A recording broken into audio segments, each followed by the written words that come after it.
Hey, tribe. Today we are kicking off our series on boundaries during the holidays, and I cannot wait. So let's just go ahead and get to the point and dive right in. I will see you in a second.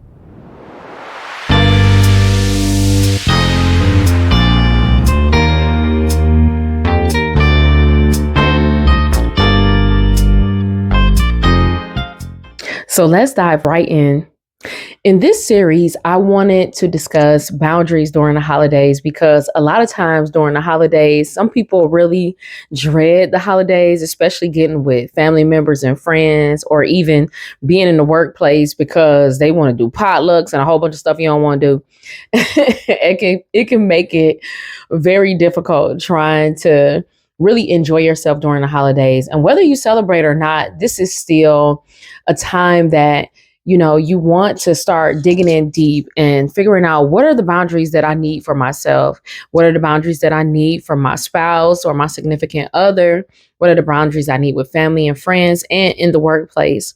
So, in this series, I'm going to take one video at a time and we're going to discuss each of those, just those four things, those four relationship types, I should say, and just really dive in because to me, boundaries, the definition of boundaries is the ability to be able to have limits placed so that we can have enjoyment in our relationships. And I know when we think limitations, we just kind of like, ugh, not another hard boundary or hard fence or hard wall right here. And that's not necessarily what it is. When we use our boundaries, we make life more enjoyable. We say no to the things that we need to say no to, but we also say yes to the things that we know that we should because it gets us out of our comfort zone. So today I wanted to talk about our boundaries with ourselves.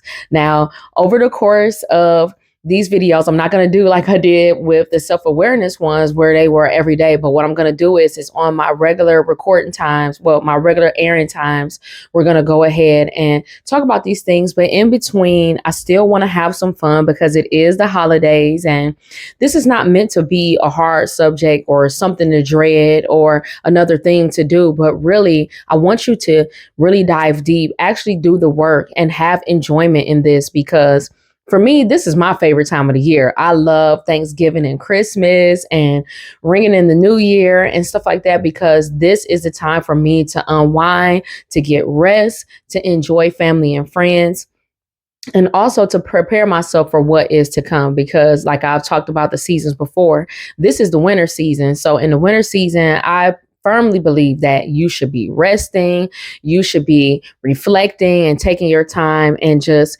really pouring back into yourself because you've been pouring out all year, right? I'm pretty sure of it. So this is the perfect time to celebrate your wins and think about all the wonderful things that you've done, but also get the rest that you need, right? And to rejuvenate.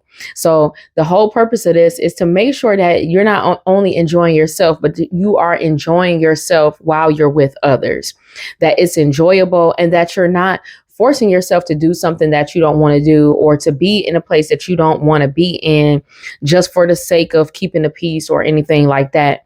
I firmly believe that when you go ahead and set these boundaries and you begin with yourself, it makes it easier for you to do it with others because honestly, sometimes the hardest person to please is ourselves.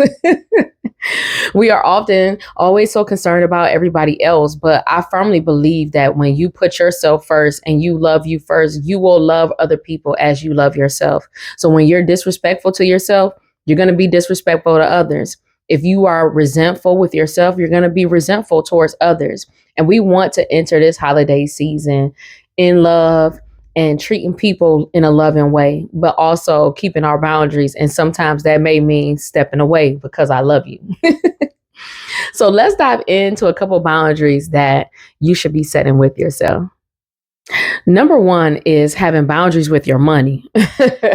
I know that this is going to be a hard one for a lot of people, but the truth is that we do need a budget, right? Now, if your budget is 200, you don't need to go out there and spend 500. If you firmly said that 500 is my budget, then, do your best to not even go get close to it or go over it. But it's important because you don't want to be resentful buying gifts for people and then they may not like the gift or they may just be like, oh, great, thanks. And you just like, are you serious? I spent 250 on that, We don't want to be resentful towards others, and you don't want to be mad at yourself, at your future self, when you come in January and you get that new bill and you like, wait a minute, that wasn't my intention to do that. And now you're starting the new year in the hole and you're already upset. So you want to make sure that you're setting a budget for this time of year. Personally, like, I like to give people things that they may not buy for themselves, that they really want, but they may not buy for themselves. I do my best to stick to my budget because it's important to me that I don't start the new year off with debt. And we all don't want to start the new year off with debt. So it is important that we go ahead and set that boundary in place. So make sure that you're setting a budget, even for yourself. Make sure that you buy yourself something. Don't always count on other people to do what you would do. And I think that, me, I will buy myself something. I already got my eye on the self-care kit now that I want to purchase myself for Christmas. So make sure that you're doing something for yourself as well, because that's important. Which leads me to my next point, is putting yourself and setting boundaries in your health. What are you doing for your health? Now, I know this is the time of year that we eat so good. We eat real good, but those of us who know, you need to set a boundary with how you're eating. It is okay to eat. I'm not saying don't indulge, if you will, because I know people like to use that word indulge, but for real, like me, during the holidays, I usually make a sample plate. And I kind of call it that because I don't want to deprive myself of the things that I really enjoy. I really enjoy ham. I really enjoy macaroni and cheese, even though she don't agree with me. I enjoy it, but I make sure that I get enough to where I'm not just tasting it, but I'm enjoying it. So it might be maybe about that size. I'm not getting a stack up to here on my plate full of food just because I want to overindulge and because it's my favorite foods and things like that. I firmly believe that you can enjoy food without putting your health in danger. So you may want to sample things. And don't forget, like most places, come on now, most families, we're taking to go plates home, right? So you're going to have more than enough to last you through the weekend. For you to also enjoy, but don't overdo it. And make sure that you're taking time to digest your food. Make sure, if you want to, go take a walk. Make sure that you're walking or doing some form of exercise so that not only are you not overindulging, but it's not just sticking to you, because I know a lot of us, I mean, not necessarily me, but I know there's a lot of us that may have some health issues. Like me, I got digestive problems. So my stomach gonna stop me before I can get started. But if you have high blood pressure, or you're close to it, you're pre-diabetic, or people in your family that are that way, we want to be preventative, right? We want to enjoy, but also be preventative. So it's important that in your health, you set a boundary. So think about ways that you can set boundaries in your health without depriving yourself, because a lot of times I find that when we deprive ourselves, we'll do what we didn't intend to do, and that will be go overboard in something else. Or when we finally receive it or get what it is that we want, we'll overindulge because we feel like we've earned it. Or we say that, well, I didn't do this, I didn't deprive myself, but now this is my reward. Don't do that. Make sure that you do have the things that you want in moderation. Okay. So make sure that you're setting that boundary in your health. Next, I want to discuss how you approach invitations for different gatherings. Now, I know a lot of us have that one family member that we just not getting along with, or we just really don't feel like being bothered with, or it may be a few family members, who knows? But we want to make sure that when you're considering the gatherings that you're going to go to, make sure that you consider your capacity for what you're able to take. If your capacity is minimal, maybe you only want to spend 2 hours at this place and you need to set a time limit, because the one thing that we don't want to do is to let people live rent free in our head, right? We don't want them to get in our heads and think that they got us just because they're trying to get us to come out of a box. There's one thing to be cordial, but then there's another when we know that people are going to continuously press our buttons and things like that. So we want to make sure that we're not allowing people to press our buttons. So make sure that you're setting boundaries with these places. Say that, you going to grandma's house, you might only need 2 hours. baby, I got to go because I love you and I love y'all. And I want to make sure that my love overflows and doesn't come from a reactive place. I want to be able to respond, because there's a difference between reacting and responding. A lot of times when we react, we're reacting out of emotion. We're not thinking logically, and we just like, I'm just about to give it to you. Whereas when you're responding, you consider the cost of what it is that if I take this action, then what is going to happen? So we want to be able to position ourselves to be able to respond to other people's behavior. So make sure that you are considering to be like, you know what?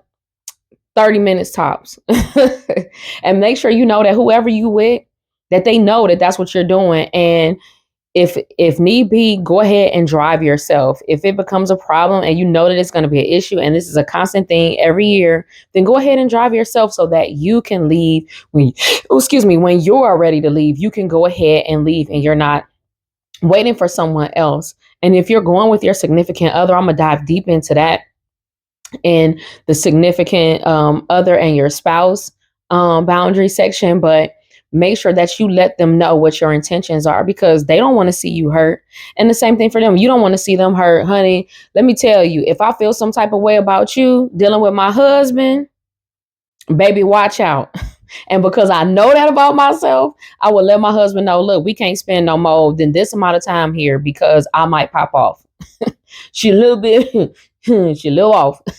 So we want to make sure that we are keeping the proper boundaries when we go to different places. So if that's something that you need to do, grace yourself to do that so you can leave gracefully and there's no issues. Because who want to get into it with people during this time of year? I want to enjoy myself, and I know you do too. So make sure that you are choosy and picky about the invitations that you are accepting. And for those that the ones that we feel like we have to do, make sure that you're setting limitations on those.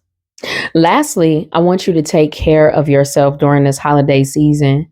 This is not the time to fall back on your self care, to fall back on doing the things that you know you need to do for yourself, like doing your hair, doing your nails, spending time journaling in your devotion time. However, it is that you fill your cup, you need to make sure that you are still doing those things, especially now. Because we don't want to put ourselves in a position when we're empty and then we're beginning the new year trying to grasp at straws, trying to get back on track again. This is a time to really dig deep and take the time out for yourself. Even if you have a house full of people, you still need to take at least an hour a day. An hour a day. I know for some of y'all like, girl, boo, we'll start from wherever you need to, if it be 30 minutes, but you need to take at least an hour a day. Even if you have to get up early or go to bed late, spend an hour with yourself so that you can decompress during this season. Because some people have grief during this season. Some people, this is an enjoyable season, but either way, you want to make sure that you are taking time to care for yourself and make sure that you're checking in with yourself. Y'all already know I'm going to say journal, journal, journal. Whatever you're feeling, journal it out, because everything ain't for public consumption. Some things you need to just write in a journal and be real with yourself so that you can get it off your chest. And some things ain't for everybody. So make sure that you are taking time to decompress and check in with yourself. How am I feeling today? Am I feeling good? How did I feel about this event? Was it more enjoyable than I anticipated? Why was it more enjoyable this time? What did I do differently that I should do next time so that every event I go to is this enjoyable? Sorry, is just as enjoyable as it was this time. Did I need to spend more time with myself today? Well, tomorrow I'm going to be intentional and set that time to make sure that I'm spending time with myself so that I'm feeling good, so that when I approach others, they feel goodness coming from me and not negativity. They're not feeling like some type of way or feeling like I'm feeling some type of way. I get to be myself because I've decompressed. So make sure that you are checking in with yourself and making sure that you are good before you go out into this world. Okay. So I hope that these tips were helpful. What are some other things that you do to set boundaries and limitations during this season? How do you enjoy yourself? I know not everybody celebrates, but it doesn't matter. This is something that in any season of life that you should make sure that you are doing so that we can have our best relationships with others. Because when you put yourself first, you fill your cup, you overflow into the lives of others. And we want to overflow goodness into others, not strife, not anxiousness, not aggravation. We want to give out what it is that we want to receive, right? Okay. So in the next one, we will be talking about boundaries with your spouse. So I hope that you enjoyed this one. I love you guys to life. I hope you have an awesome week, and I'll see you in the next video. Bye.